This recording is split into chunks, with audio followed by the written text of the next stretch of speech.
Sa buhay ng tao, may mga bagay tayong nagagawa na hindi natin ginugusto. Mga bagay na alam nating yun ang tama at ay kakaayos ng lahat.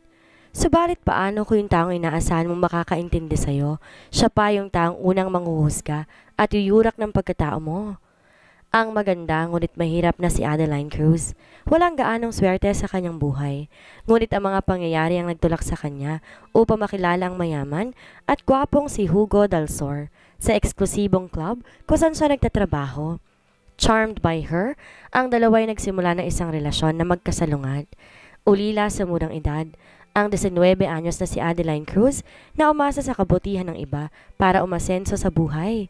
Sa kanyang pagpupursige upang magtagumpay, si Adeline sa wakas nasa landas tungo sa isang magandang buhay. Habang nag-aaral nagtatrabaho siya bilang waitress sa isang exclusive club kung saan nakilala niya ang gwapong CEO na si Hugo Dalsor na agad siyang kinuha. Nang malaman niya ang tungkol sa sitwasyon ng dalaga, nagbigay si Hugo ng isang alok na magbibigay daan sa kanya na mag-focus ng buo sa kanyang pag-aaral at sa huli nahulog ang dalawa sa isa't isa. Gayunpaman ang ama ni Hugo, hindi nasisiyahan sa nakikita sa dalawa at ginagawa niya ang lahat sa kanyang kapangyarihan upang paghiwalayan sila. Money, illness, and misunderstandings all stand in Hugo and Adeline's path to their happily ever after. Sa pagsubok ng kanilang pagmamahalan, malalampasan kaya nila ang lahat ng kanilang mga balakid? Yan ang ating aalamin sa ating kwento. Past. Oh Hugo, sweetheart. Hindi siya tumitigil sa pag-ulos sa akin. Malapit na ako. Oh God, sweetheart, I'm coming.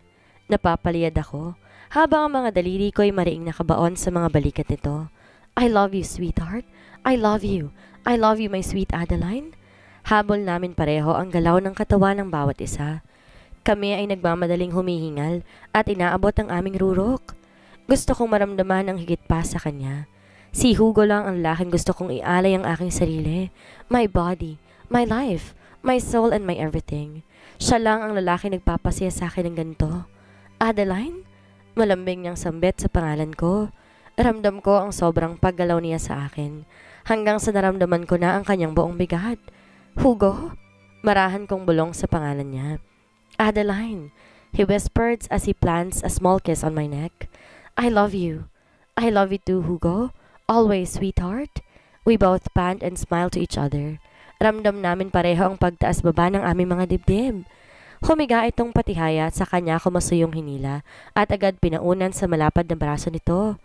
Agad akong pumaloob sa masuyong yakap nito na para bang ayoko nang umalis sa tabi niya. I hugged him.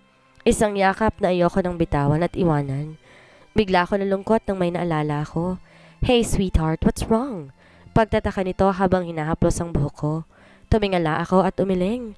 Namiss lang kita, sweetheart, at mas yumakap pa dito ng mariin. I miss you too, my sweet Adeline. Gumanti rin to ng yakap sa akin.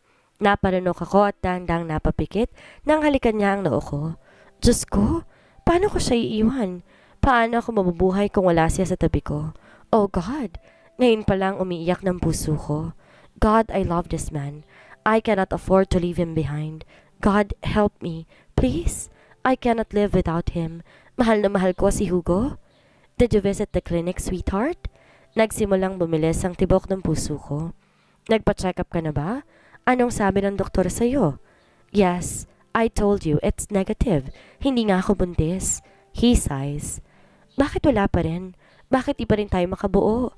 Bakit dinugo ka ng huli natin ginawa to? Except tonight. Kasi parating ng buwan ng dalaw ko ng araw na yon. Nagtataka tong lumingon sa akin. I'm not around for 3 days dahil nasa seminar ako ng 3 araw.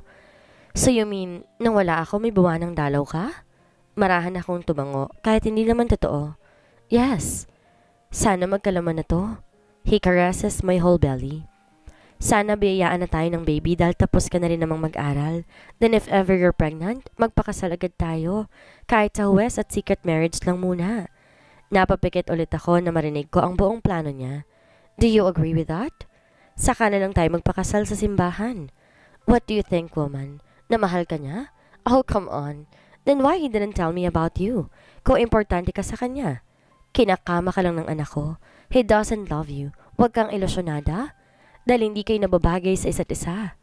Parang sinasaksak ng milyong punyal ang puso ko kapag naaalala ko ang matatalas sa salita na nagmula sa kanyang ama habang wala si Hugo. Napahigpit ang yakap ko dito. Ayoko maniwala na ikinakama at para usa niya lang talaga ako dahil ramdam ko naman ang pagmamahal ito sa akin sa bawat araw na nagdadaan. Mahal niya ako. But when I think na ni isang kapamilya at kaibigan man lang niya, wala siya nababanggit o naipapakilala sa akin. Para akong nawawalan ng kumpiyansa at tiwala sa sarili. He doesn't love you, woman. He only using you and your body. Hindi naman maikakailang maganda at presentable ka. That beautiful face and sexy body you have, ganyan-ganyan ang gustong nilalaro sa kama ng anak ko. Mahal niya ho ako, sir. Mahal niya ho ako. Mahal namin ang isa't isa. I almost want to cry pero hindi. At ayoko maging mahina sa harapan nito. Oh, he only saw you and have you because you are in that classy looking but a dirty club? So you think mahal ka na agad niya? Binabahay ka lang ng anak ko? So if I were you, tumigil ka na sa kahibangan mo. What do you think you are? A decent pure woman? No, pinulot ka lang niya sa putikan. So stop your illusion na kaya kang mahalin ng anak ko. Kung sa mga kaibigan pa nga lang niya, tinatago ka niya at kinakahiya, what more to me as his father? You are not suited to my only son, woman. Hindi kayo nababagay. I suggest you go away and leave my son alone. Dahil hindi kita matatanggap sa pamilya namin. Maraming beses akong napalunok. Nagsisimula na ring mag-init ang gilid ng mga mata ko sa masasakit na salitang naalala ko sa ama ng lalaking pinakamamahal ko. I know sa club niya ako nakilala, but it doesn't mean na isang maraming babaeng agad ako. Hugo knows I'm not that kind of woman. Dahil siya mismo ang tayong kumuha ng tayong pinagmamalaki ko noon. Kahit pa nagtatrabaho lang ako sa isang mayayamaning club kung saan kami unang nagkita. Hugo is my first man at ipinagmamalaki ko yun. Masaya ako kasi siya ang kumuha ng pagkabilhan ko, kaya sobrang mahal na mahal ko siya. At ipinagmamalaki kong siya ang nakauna sa akin at tayong siya pa rin hanggang huli ang pangarap ko na umangkin sa akin. Sige, kung yan ang plano mo. Deep inside, I want to confront him, but I am too afraid to open up my doubts dahil baka mas masaktan ako sa magiging sagot niya sa akin. Mas mabuti na lang sigurong manahimik na lang muna ako. Adeline? Itinaas itong mukha ko para magkatitigan kaming dalawa. Bakit pakiramdam ko? Hindi ka sang-ayon sa plano ko. Ayaw mo ba? Napasinghap ako habang nakatingin sa mga mata nito. Do you really love me, Hugo? Pwede ko bang malaman? I asked him instead of answering his question. Napakunot noo siya. Kailangan ko pa bang sagutin yan, sweetheart? Tumango ako. Hindi mo ba nararamdaman sa pagsasama nating to? Biglang tumibok ang puso ko sa sinabi nito. Ramdam ko, but I want to hear those from you, sweetheart. Mahal mo ba talaga ako? He smiles and kisses my head. Hindi ko kayang mabuhay nang wala ka, Adeline. Kung pwede lang isama kita kahit saan ako magpunta, gagawin ko. But I cannot bring you with me dahil alam kong hindi ka sanay sa mundong ginagalawan ko. At alam kong mas gusto mong magpaiwan na lamang at gumawa ng paintings dito. Kinakahiya mo ba ako, Hugo? Biglang namutawi sa bibig ko. What I mean dahil nakilala mo lang ako sa isang club? Bakit mo naman naitanong yan? He asked seriously at hindi ako sumagot. Don't ever think that, Adeline. Mahal kita, period. Napahinga ako ng malalim. Kahit nakukulangan ako sa tono ng sagot nito, at least bumawi naman to sa huling sinabi. I hugged him tight and I kissed his cheek slowly, then his nose, eyes, forehead and even the corner of his lips. Pumatong ako dito at saka ito maalam na hinalikan sa kanyang labi. Matamis akong napangiti nang bigla siyang umungol. Tinudyo ko ito at hinalikan to sa kanyang leeg hanggang dibdib. Gusto kong magtampisaw ulit kami sa rurok ng kaligayahan nang paulit-ulit sa buong magdamag. Adeline, you're really the death of me, sweetheart. Tumingala at gumisi lang ako dito at saka nagpatuloy na paligayahin siya. Oh God, Adeline. Oh my sweet Adeline. Ramdam ko ang sobrang ligaya nito sa pamamagitan ng kanyang masusuyong ungol. Hugo is my best teacher, kaya't sa kanya lang ako kauna-unahang natuto sa kamunduhan naming ito. Go, Adeline. It's all yours. You own it. Own me forever, sweetheart. It's yours. Always, Hugo. I love you. I love you, sweetheart. At mas kaligayahan ko ring pasayin siya ng sobra-sobra. Ang akala ko okay na at magiging panatag ng loob ko simula nang hindi ko na ulit nakausap at nakaharap ang ama nito. But even if his father doesn't show himself to me, may isang problema pa rin pala ako na dapat kong harapin at pagtuunan ng pansin. That time, I decided to let him go and let myself walk away from him. Lalo pa na magharap ulit kami ng ama nito sa pangalawang pagkakataon. Kahit sobrang sakit, pikit mata, bumitiw ako sa mga plano naming dalawa ng taong pinakamamahal ko. Alam kong balang araw may intindihan niya kung bakit kailangan ko siyang iwan. Aalis ako na dala ang pag-asang makakabalik ako pag okay ng lahat sa akin. Babalik ako at ipaglalaban ko siya sa ama niya. But before I do that, gagamutin ko munang sarili ko gamit ang kapalit ng paglayo ko sa kanya. Babalik ako, Hugo. Babalikan kita dahil mahal na mahal kita. Babalikan kita dahil hindi ko kayang mabuhay nang wala ka. At babalikan kita pagkatapos ng lahat ng gagawin ko. Hindi ako susuko. Lalabanan ko to, I promise. Babalik ako sa piling mo. Kasalukuyan. Hello, ma'am. Adeline, are you already at the meeting place now? Tanong sa akin ng boss ko sa kabilang linya. Yes, ma'am. Kakapark ko lang ng kotse ko. That's good. So good luck and impress Mr. Dalsor to your presentation, Iha. Please convince him, Adeline. May tiwala ko sa kakayahan mong makuha ang deal na yan. I will try, ma'am. Don't worry. Bigla akong nautal nang marinig ko na naman ang apelidong yon. Sige, bye, Adeline. Balitaan mo agad ako mamaya. Sure, ma'am. Why? Halos hindi na ako makahinga nang matapos ang usapan namin ng amo ko. Huminga ako ng huminga ng maraming beses. Gusto kong maging kalmado sa lahat ng oras. God, bakit ngayon agad? Oh, it's been 4 years since the last time I saw him. And now I'm here and I have to show up. I hope he already forgiven me kung galit man siya. I hope he's waiting. Sana hindi pa huli ang lahat. Lumabas na ako ng tuluyan sa kotse ko. Am I ready? Yes? No? Hindi ko alam. Pero kailangan siyang harapin kahit ang totoo, hindi pa ako handang muling makita siya. Natatakot ako. 4 na taon din kami hindi nagkita at ang huli pa naming pag-uusap at ang magkasama ay yung araw na nagsinungaling ako sa kanya dahil kailangan. Ramdam ko ang galit niya at walang kapatawaran ang pangiiwan ko sa kanya. Noon kumislot ng malakas ang aking dibdib nang makita ko ng malapitan si Hugo. Seryoso ako nakatingin sa likod niya. Pinagmamasdan ko pa nga siya na parang maliit na bagay lang siya sa paningin ko. Katulad pa rin siya ng dati. Matikas pa rin ang pangangatawan niya. Napakagwapo pa rin kahit nakatalikod ito sa akin. That's the reason why I cannot easily forget him. Ito kasi yung pinakamamahal ko noon at nag-iisang minamahal ko hanggang ngayon. His broad shoulders, manly features, and his dark and beautiful aura. Lahat ng yan kinababaliwan ko ng todo-todo noon.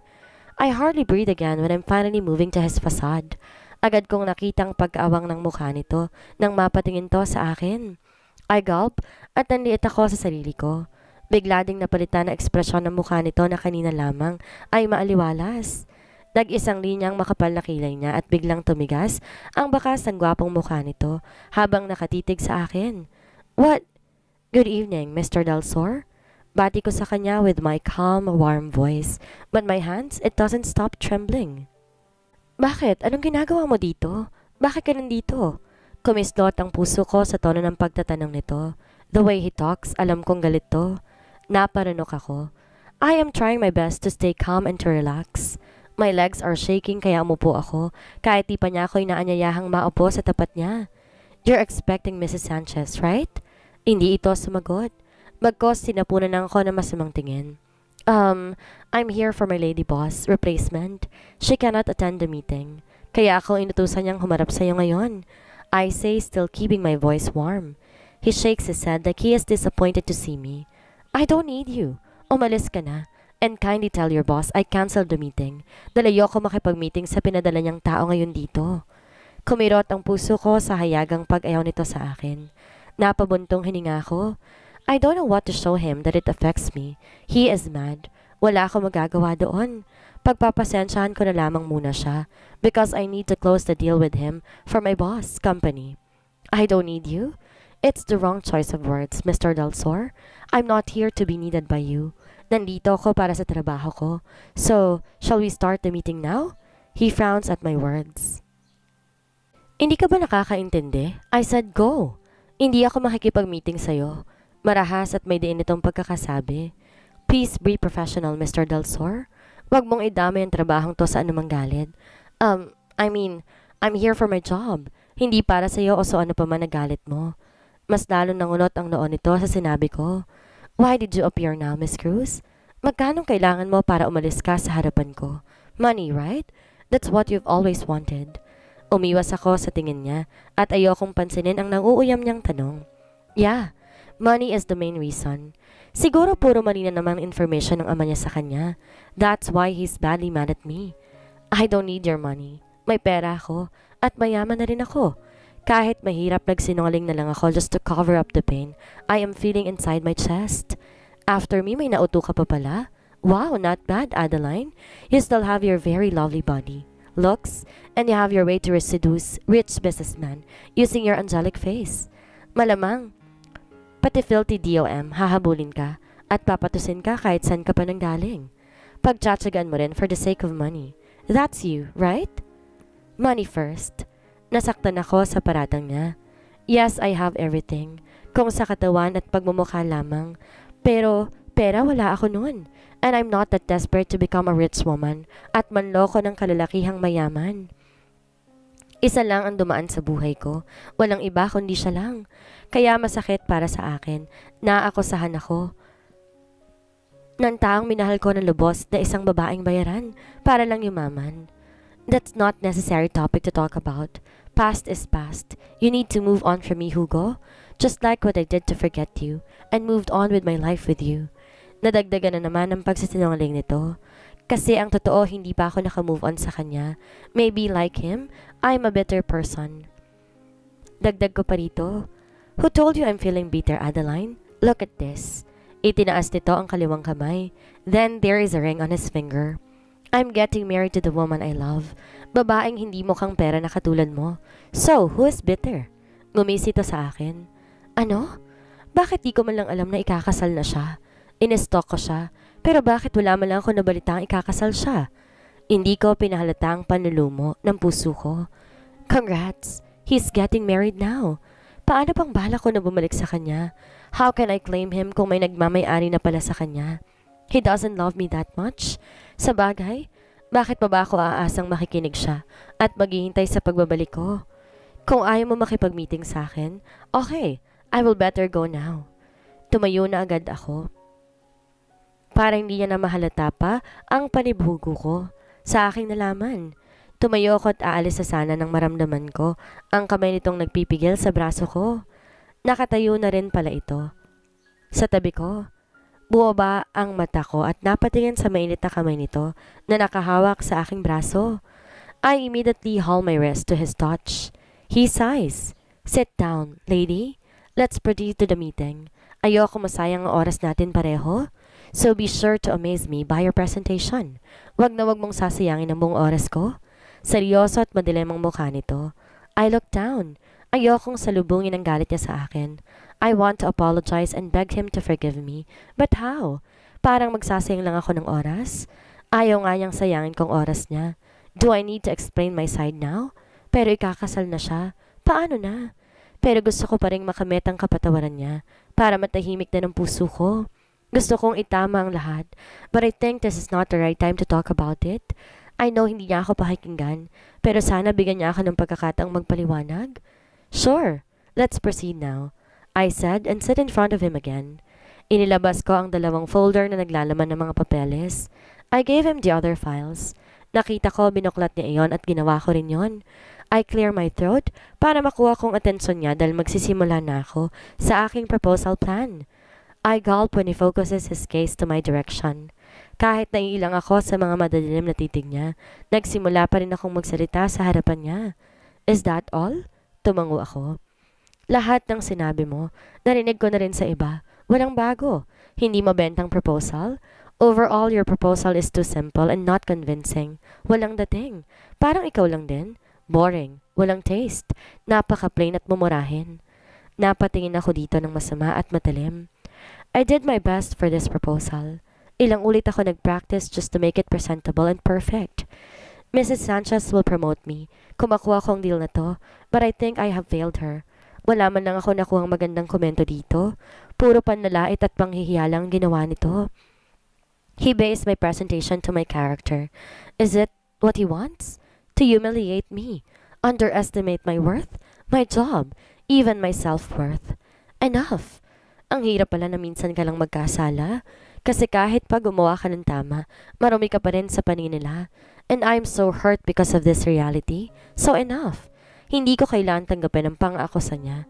Pain really consumes my whole sense. Huminga ako ng malalim. You know what, Mr. Delsor? Tatanggapin ko sana kung failed na lang ang sinabi mo. Pero nanlait ka pa eh. Buong pagkatao kong binabastos mo, pati ang trabaho ko, yan ba ang hindi bitter? Tell me ano pang tingin mo sa akin. Para isahang laitan na lang sa pagkatao ko. Tell me, dagdagan mo pa. Nagpakatatag ako pero ang totoo, gustong gusto ko nang magalit ng sobra at umiyak sa lahat ng masasakit na salita niya. You are a slut, a whore, and let me add, you are a gold digger witch. Manggagamit at nakakahiya ka? Pinagsisisihan kong nakilala kita. Diretsahang saan ito sa akin. I bit my lip at mabait akong ngumiti. He is blindly mad. Mahirap paliwanagan ng mga klase ng taong sobrang galit. That's all? Okay. Thank you. Mahinahong saad ko kahit puputok na ako sa sakit sa mga sinasabi nito. Kinuha kong files na nasa harapan niya. Inayos ko na lang yon gamit ng nanginginig kong kamay. Walang dahilan para magstay ako sa harapan niya. Makakarinig lang ako ng mga masasamang pagbibintang.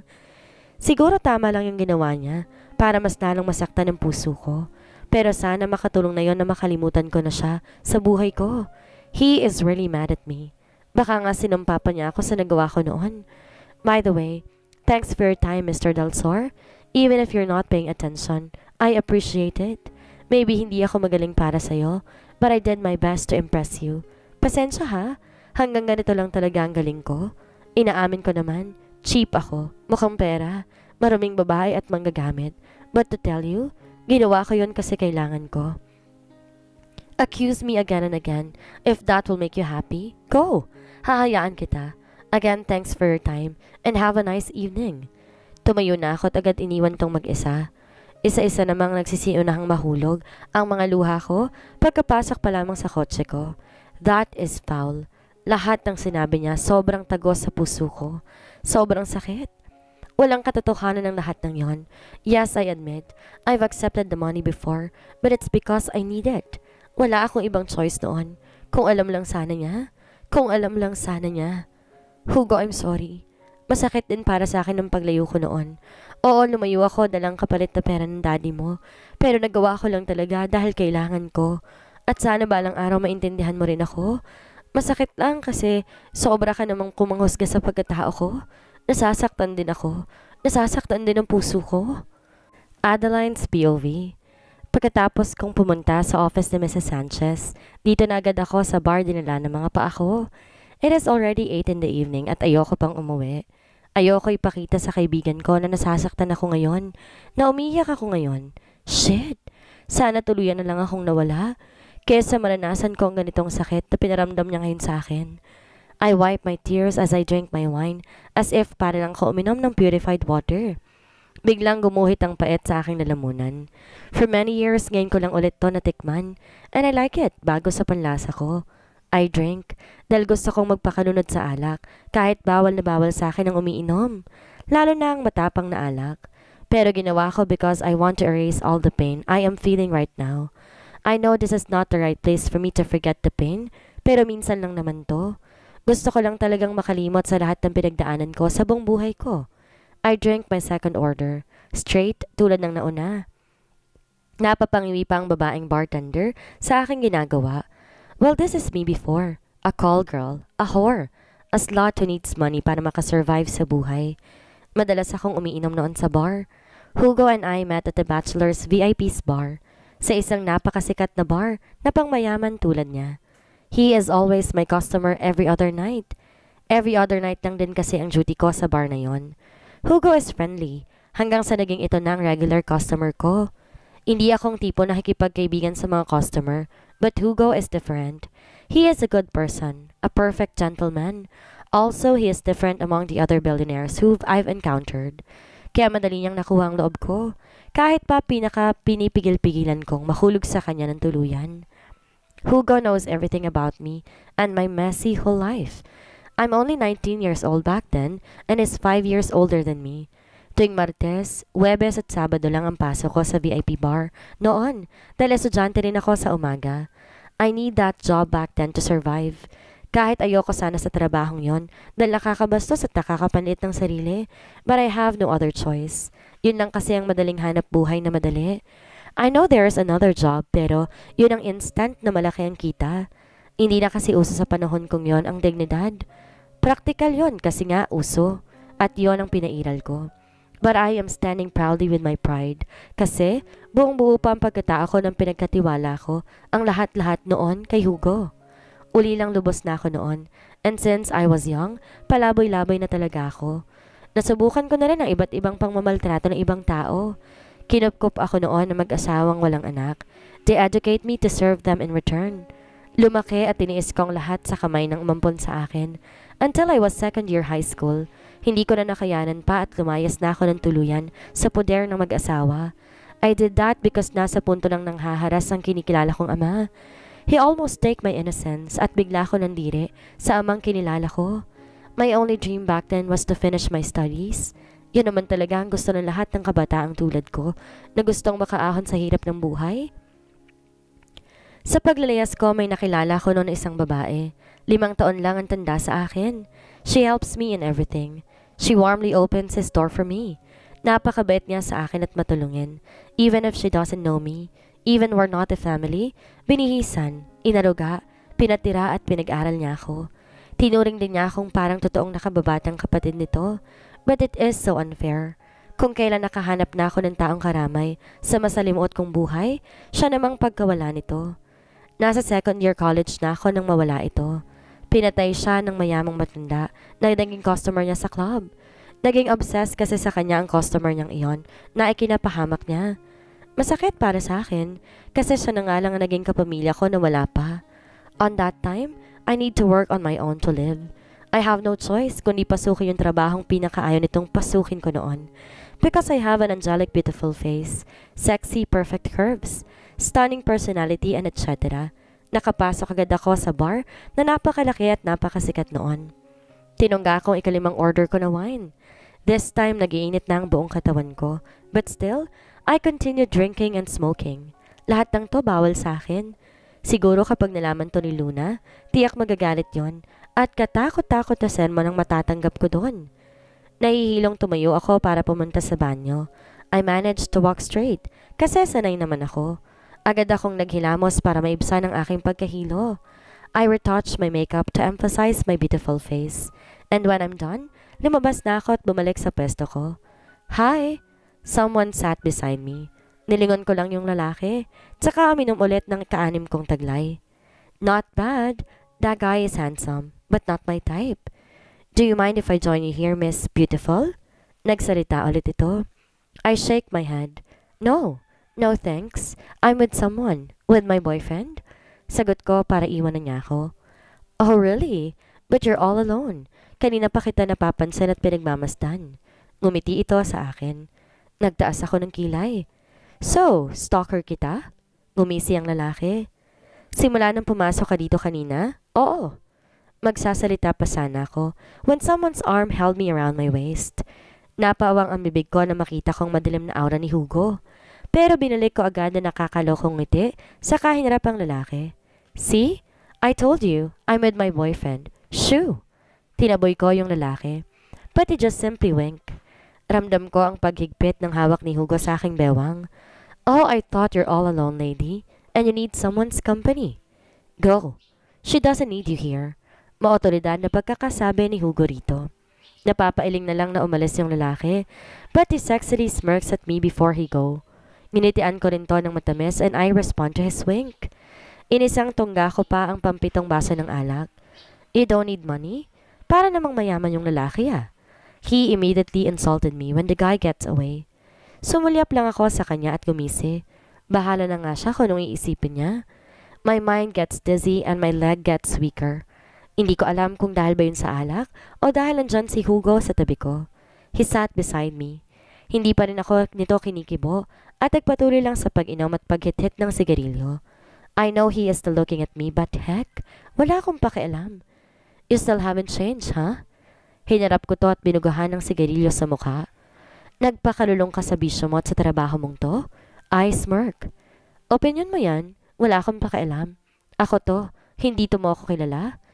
Kaya wala ka ng pakialam sa anumang gagawin ko sa buhay ko. And you should not be surprised because this is the only way why I am surviving. Sabi ko, but he laughed sarcastically. Yeah, I know gusto mong madaling pera. And let me correct you, lady. Everything about you is not even my concern now. That's foul. That's so foul. So, bakit ka nandito? Kalmado kong tanong sa kanya. He frowns. Why are you asking me? Bawal bang pumasok sa ganitong pampalipas oras? Hindi naman. Umiling ako. Baka kasi sinusundan mo ko eh. That's why you're here now. At nahiya ka lang magsabi sa akin ng totoo. Don't assume, lady. I will never do that. Follow where you are? Never. Baka ikaw. Inalam mong pupuntahan ko. Supladong pagkakasabi nito. I also did not follow you. Never. Binalik ko lang ang sinabi niya. Para nang sa ganon makaganti naman ako. Nagsalubong ang kilay nito. Sa bagay, kasi pang-iwan ang ginagawa mo pag nagkakapera ka na sa isang tao. Am I right? He is not asking but it sounds insulting. I sighed. Again to that issue, huh? Pero sa bagay, yun ang tingin mo sa akin. So bahala ka sa... You work here as a part-time prostitute. Yeah? Napadiin ang hawak ko sa kupita ko. Shit! He really believes I'm still working here to survive. I need an expert slot to entertain me tonight. Bagong kasal ko. Pwede ka na ring pagtsagaan. Ginagamit na lang ako ng safety things to avoid any dirt from you. Pangiinsulto pa nito sa akin. Hindi mo lang tinanong kung papayag ba ako o hindi. Napangiti ako ng pilit sa harapan nito. Pero ang totoo gusto kong mahulog ang mga luha ko sa pinagsasabi nito. Hindi niya lang alam. Sa bawat masasakit na salita niya, sa bawat paratang, katumbas no ng isang tarak ng punyal sa puso ko. I still want to act as if I'm not really affected anymore. Manhid na ako sa alak na nainom ko, kaya dapat manhid na ako at ang puso ko sa paratang nito. Ngunit ang pinakagusto kong gawin, sampalin siya ng paulit-ulit hanggang mawala ang sakit sa puso ko ngayon. Just tell me how much your tag is. Kaya kitang bayaran kahit sa malaking halaga pa. He then grabbed my cigarette and sips it. Inagaw rin niya ang isang basong order ko, tsaka diretsong tinungga. Sa dinami-daming pwede dyan, bakit ako pang babayaran mo para pasihin ka? Maraming iba, Hugo. Sila na lang, wag ako, dahil marumi akong babae. Then I hardly breathe, and I calm my nerves and heart. Oh, come on, Adeline. Malaki ako magbayad. Malaki rin akong magtip. Hindi lang ako vice president ngayon. Ako na ang namamahala ng kumpanya namin. Kaya buong pagkatao mo, kaya kong bayaran. Kahit buhay mo pa, mababayaran ko na. He smirks, then he drank my wine. Napalunok ako. That was a hot move, my dear Hugo. He really knows how to get my attention in just a click of his finger. This is how he used to be before. Parang bumalik yung dati na customer ko siya at ako ang katable niya buong gabi.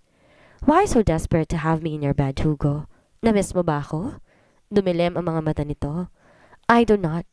Kailangan ko lang na magpapaligaya sa akin ngayong gabi at ikaw ang nakita ko pagkapasok ko dito. That's all. Why not? Okay, be his lot.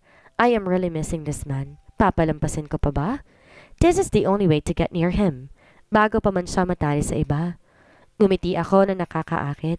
I want to do it again. Yung ilabas ang other side ko sa kanya, kahit ngayon man lang. Kahit sa huling sandali na lang.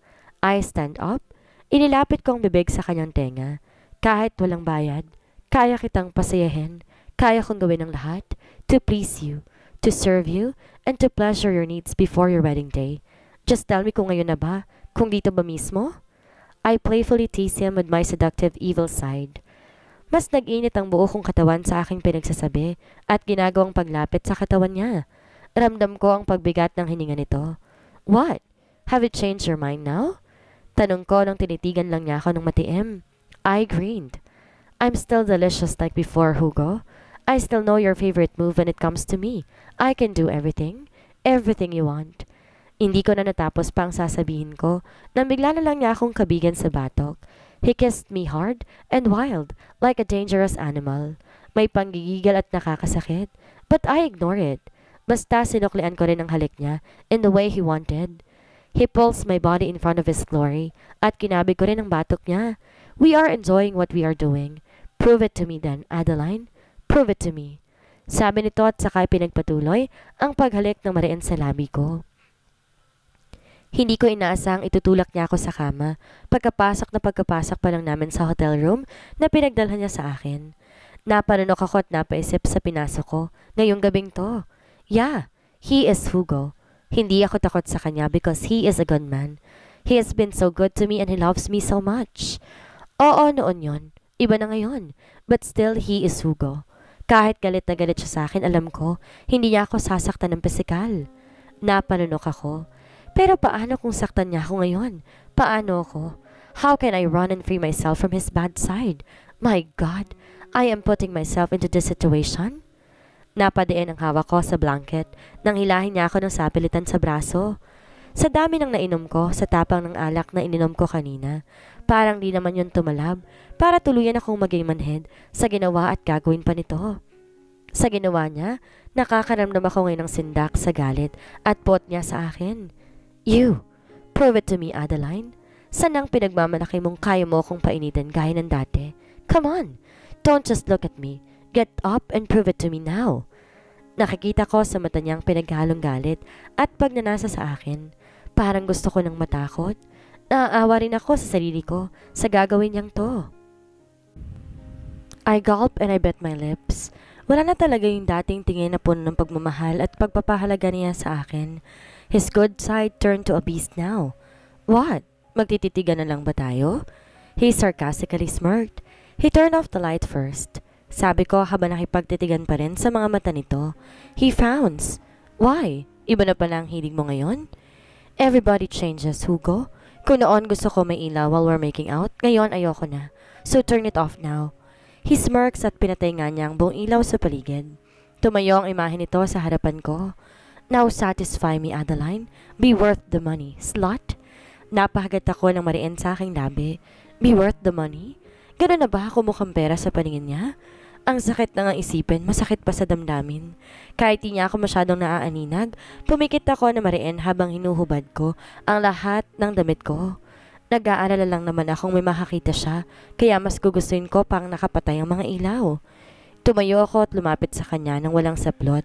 I slowly take his coat off and unbutton his polo. Hinayaan niya ako. Alam ko nakatingin siya sa akin. Eat me. Napapanunok ako sa diretsahang sinabi nito. Work for my money? Siguraduhin mong malilibang pa rin ako sa'yo. I badly want to cry, pero pinipigilan ko pa rin. Sure, I am still the same, good as what you remember. Ilang ulit ko siyang narinig na napapamura habang umuungol. My heart is happy with his reactions. Kahit papaano masarap pa rin pala ako para sa kanya. After many years na wala akong ensayo sa mga itong gawain, because the last time I feel it, yun din, yung araw na kailangan ko na siyang bitawan at iwanan. Hindi ko siya tinigilan. Wala na rin akong pakialam pa sa sarili ko kung humihinga pa ba ako o nawawalan na ba ng hangin ng dibdib ko. Sa ginagawa kong pagpapaligay sa kanya. Faster! Faster! Yun ang paulit-ulit na sinasabi niya. Napapapikit na ako dahil kulang na ang hininga ko sa aking dibdib. Hindi ako nagreklamo. Kung sa pamamagitan nun maiibsa ng galit niya sa akin, gagawin ko at hahayaan na lamang ito. I hardly breathe when he pulls out his pride from me. Kita ko sa madilim na imahe nito ang paglalagay niya ng proteksyon. Ayokong isipin kung bakit niya yun lalagyan. He really thinks that I'm too dirty. Kung sino-sino na ang akala niyang dumaan sa akin. He even accused me of being a slut, a whore. Pero bahala siya. Isipin na niyang lahat ng pangit sa akin. Wala na akong pakialam dahil mahirap magpaliwanag sa isang taong bulag sa galit. Napasinghap ako sa sakit nang walang pag-iingat niya akong hinila sa braso ko and then he takes me from behind. Mariin akong napaungol at mariin kong kinagat ang labi ko sa sobrang sakit ng pinaramdam niya sa akin. Oh God! Anong klaseng sakit yon? Napapikit ako sa sobrang hapdi at sakit. Mariin din akong kumapit sa kama para doon kumuha ng lakas. Hugo! I utter his name because of so much pain. Humihingal ako, sabay ng pagragasa ng sakit sa kaibuturan ko at lalo nang magsimula. Nagumalaw siya ng walang pag-iingat. Hugo, please. It's painful. Mahina akong pakiusap dito.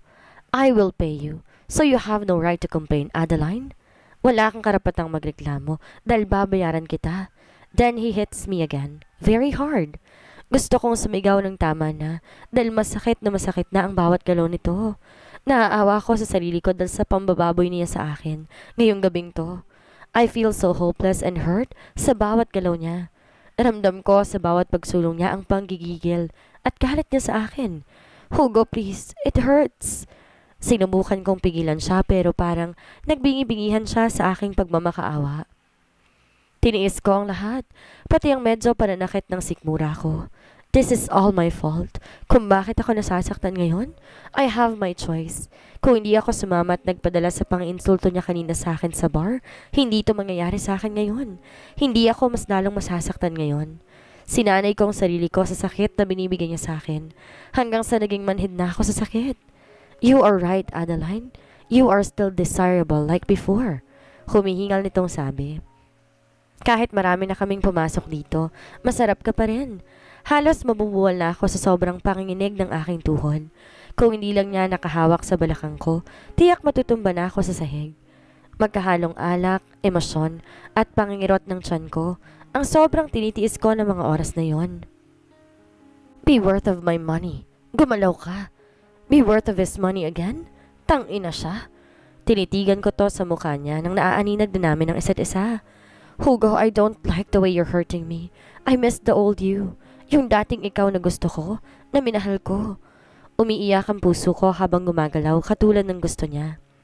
Napasigaw ako sa kirot nang gumalaw ang kamay niya sa dibdib ko. Hugo, masakit. Napapangiwi ako. Shut up and move, Adeline. Do not stop or else I will let you see my beast side. Napasinghap at nasakta naman ako sa panghihiyaw niya. I just bit my lip and moved. Tiniis ko ang doble-dobleng sakit sa akin. Oh my God! Bakit ganito na siya kasama sa akin ngayon? Hindi niya na ba ako kayong patawarin? Hindi ba pwedeng maulit ang nakaraan namin? Paano ba maibabalik ang lahat ng yon? Pinigilan kong maiyak sa harapan niya. I don't want to show him that I'm hurt. Pagkatapos naman siguro nito, hindi na kami magkikita pang muli. He only needs my body tonight, bago pa ang kasal niya. Faster! Ramdam ko ang mahigpit na pagkapit niya sa bewang ko. Alam ko magmamarkang pasa iyon, ngunit nang hindi ito na kontento sa ginagawa ko, siya namang lipat ng posisyon namin. There, he is taking me hard and without any care. He really wants to wreck my whole body, my aching core, my aching abdomen, my aching lower body, and my aching heart. Lahat-lahat ginawa niya para umungal ako sa sakit, and that makes him more satisfied than before. I just let him hurt me, make love and hurt me again. Nagtitiis ako dahil tuwing nagrereklamo ako, katumbas naman ang ilang matatalim na insulto nito sa pagkatao ko. I want to cry out loud to stop him from hurting me. Pero natatakot ako, baka kasi hindi lang pananakit at insulto ang mararanasan ko sa kanya. Baka sobra pa, sobra sa lahat ng kaya niyang gawin. Siya na ang may sabi na kaya niyang bayaran ng buong pagkatao ko. Wala ako ibang nagawa kundi pumikit at hayaan na lang siya kahit sobra-sobrang sakit na. Hugo, hindi ko na kaya. Please, stop hurting me. Piping bulong ko sa kanya. Dahil sa maling paniniwala, tuluyan na kayang naglaho ang pagmamahal ni Hugo para kay Adeline? Hanggang saan kaya kayang panindigan ni Adeline ang nararamdaman niya para kay Hugo? Magawa pa kaya niyang malinis ang pangalan sa dating nobyo? Yan ang ating aalamin sa susunod nating kabanata.